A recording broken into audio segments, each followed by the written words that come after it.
السلام علیکم محترم ناظرین اکرام، آج کی اس ویڈیو کے اندر میں آپ کو جو عمل بتانے جا رہا ہوں اس پر عمل پیرا ہو کر آپ کسی بھی موذی جانور مثلا سانپ یا بچھو کے کاٹنے کی وجہ سے جو تکلیف ہوتی ہے اس کا ازالہ کر سکتے ہیں۔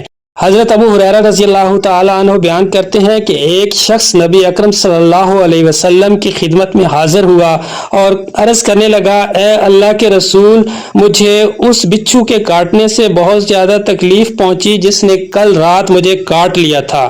تو آپ صلی اللہ علیہ وسلم نے فرمایا، اگر تم اس رات میں داخل ہونے سے پہلے یہ والے کلمات پڑھ لیتے تو وہ بچھو تمہیں کوئی نقصان نہ پہنچا سکتا۔ تو عزیزان محترم، وہ کلمات کیا ہیں؟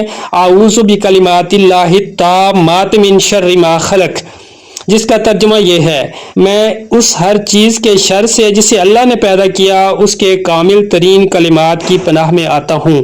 تو عزیز دوستو، یہ بہت ہی مختصر سے اور بہت ہی قیمتی کلمات ہیں۔ ان کلمات کو یاد کر لیجئے اور صبح و شام ان کا ورد کرتے رہیں۔ اللہ تعالیٰ آپ کو ہر طرح کی آفات اور مصیبتوں سے محفوظ رکھے گا، اور اگر کوئی سانپ یا بچھو آپ پر حملہ آور ہونے کی کوشش کرے تو اللہ تعالیٰ آپ کو اس مصیبت سے بھی محفوظ رکھے گا۔ اللہ آپ کا حامی و ناصر ہو۔ السلام علیکم ورحمۃ اللہ وبرکاتہ۔